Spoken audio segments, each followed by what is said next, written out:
वैसे तो मैं आपको इन खूबसूरत पहाड़ों से मिलवाता रहता हूँ, लेकिन जब बात आती है इन खूबसूरत पहाड़ों में स्थित खूबसूरत खेत खलिहानों की, तो इनका जिक्र क्यों ना हो। और इसीलिए आज मैं आपको बताऊंगा कि इन खूबसूरत पहाड़ों के वासी खूबसूरत पहाड़ी अपने खेत खलिहानों में मोया का उपयोग क्यों और कैसे करते हैं। तो साथियों, वीडियो को पूरी जरूर देखना। We lost our minds in the darkness of night. We live to die. We lose our souls every day. तो अभी मैं जा रहा हूँ रास्ते में और मेरे हाथ में है रोटी और एक ही ट्राइपॉड है जिससे मैं शूट करूँगा। तो मिलते हैं आपको सीधे खेत में। तो मैं पहुँच गया हूँ खेत में और पहले मैं आपको बताऊँगा मोया के बारे में। Welcome back to my channel. I hope you guys doing absolutely right thing. आइए फिर आपसे कुछ बात करते हैं। चलिए फिर शुरुआत करते हैं।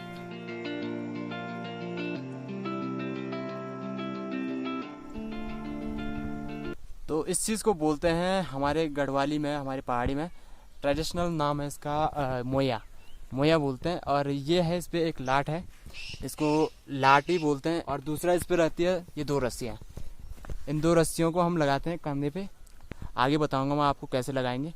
और इसको कंधे पे लगाते हैं। और दूसरे जो महत्वपूर्ण चीज़ है इसमें जो कार्य करते हैं खेतों में, इसको बोलते हैं दाने। जो ये इसके दाने ये लोहे के रहते हैं। किसी किसी मोया में लकड़ी के भी रहते हैं, कोई मतलब लकड़ी का भी रहता है। पुराने जब लोग लगाते थे तो वो बैलों के साथ लगाते थे, तो इसलिए वो बड़े बड़े मोया बनाते थे जो चाहे मतलब बैलों के लिए हो जाए, तो इसीलिए वो बड़े होते थे और वो लकड़ी के बनाते थे। अब यह समय जब आगे बढ़ता है तो चीज़ों में भी बदलाव आ जाता है, तो इसलिए अब ये लोहे के आते हैं जो मतलब सरल भी होते हैं और इसको आदमी आराम से खींच सकता है। एक आदमी आराम से खींच सकता है। थोड़ा सा हट्टा कट्टा मतलब ठीक ठाक होना चाहिए। ये दो हैंडल रहते हैं इस पे, इसको पकड़ते हैं एक यहाँ से एक यहाँ से, ये सही हो जाता है। तो चलिए इसका कैसा कार्य होता है इससे खेतों में, इसके बारे में आपको बताते हैं।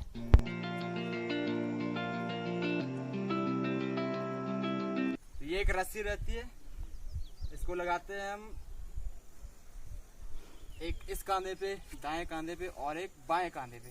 और दूसरा जो है इसकी लाट होती है, इसको हम हाथ पे रखेंगे ताकि हमारा बैलेंस सही रहे। और इसके बाद इसको खींचना है।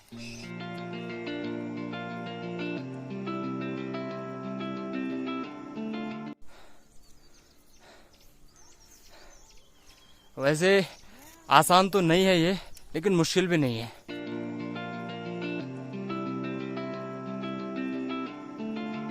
और जाहिर सी बात है कि जब कांधों पे जोर पड़ेगा तो कांधों में तो दर्द होगा ही होगा। सबसे ज़्यादा कांधों पे ही दर्द होता है।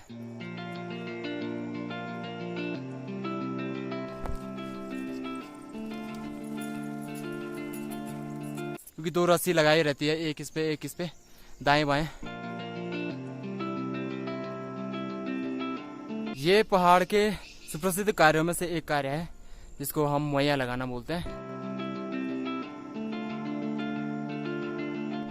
मंडुए की खेती में तो मोया यूज होता ही होता है।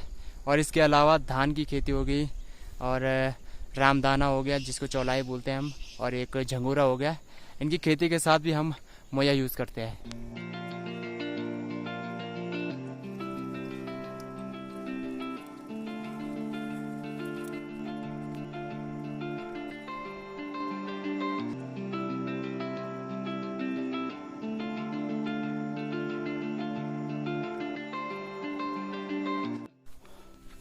तो मैं आपको बताता हूँ कि हम मोया का यूज़ खेतों में क्यों करते हैं।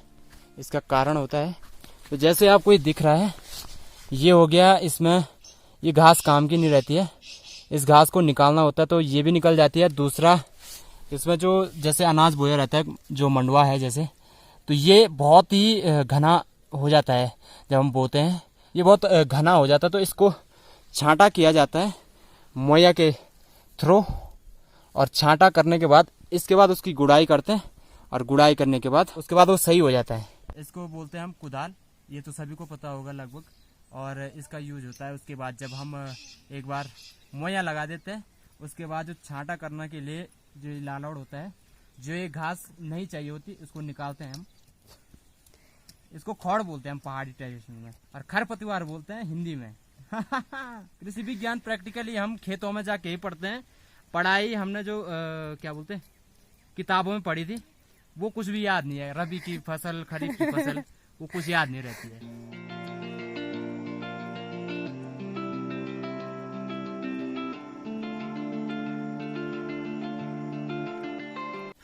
इसको बोलते हैं त्यला, और हिंदी में पता नहीं क्या बोलते, छोड़ो। और ये है मंडवा, देखो कितना अंतर है। बस थोड़ा सा जो त्यला रहता है इसकी थोड़ी सी चौड़ी पत्ती रहती है, और जो मंडवा रहता है इसकी थोड़ी सी बारीक पत्ती रहती है। और इसको छांटने में देखिए कितना मशक्कत करनी पड़ती होगी।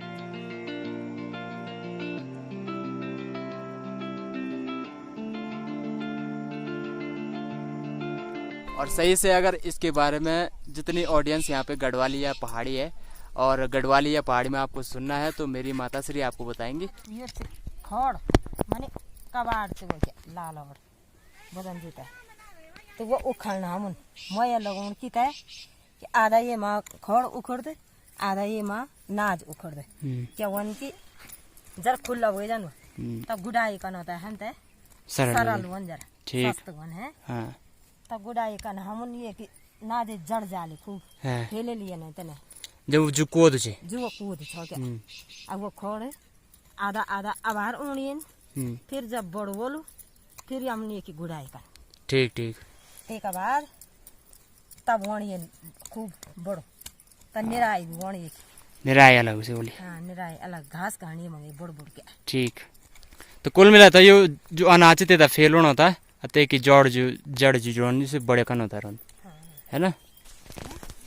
और ये है वो घास जिसको हम बोलते हैं, ये लाल ओड़ है, इसको निकाल देते हैं हम इसके बीज से, जो मंडवा रहता है इसके बीज से हम निकाल देते हैं इसको। और ये क्या करता है कि ये खराब कर लेता है पूरी अनाज को, इसलिए इसको निकाल देते हैं और फेंक देते हैं। फिर कुछ अच्छे से फूल, ये देखिए, वाह जी वाह, प्यारे है ना। और अगला ब्लॉग जो बनेगा मेरा इस खेत का तब बनेगा जब यहाँ पे मंडवा हो जाएगा और पूरा अनाज हो जाएगा, तो उसके बाद मैं यहाँ पे आऊँगा, उस दिन ज़रूर एक ब्लॉग बनाऊँगा।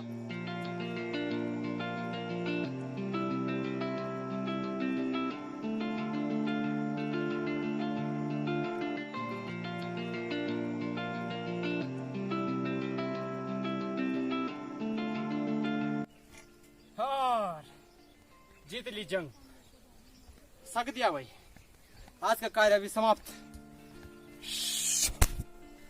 तो दोस्तों यही थी पहाड़ की एक कहानी, अनूप सेमवाल की जुबानी। तो मैंने अपना कार्य समाप्त कर दिया है, अभी मुझे जाना है घर, वहाँ पे गाय बैल भैंस बाहर हैं, उनको मैं पानी पूनी पिलाऊंगा, उनको अंदर बांधूंगा। और बस यही था यार आज की वीडियो में।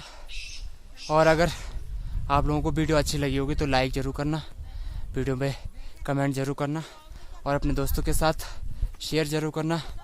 और जितने भी पहाड़ी भाई बंधु हैं इस चैनल को सब्सक्राइब करना, अपने दोस्तों को भी बोलना। बाकी मैं मिलता हूँ आप लोगों को नेक्स्ट किसी वीडियो में, तब तक के लिए ख्याल रखें अपना। जय हिंद, जय उत्तराखंड, टिल द एंड, बजाते रहो band. Love you all my friend, thank you very much. We lost our minds in the darkness of night. We live to die. We lose our souls every day. We lost our minds. We don't remember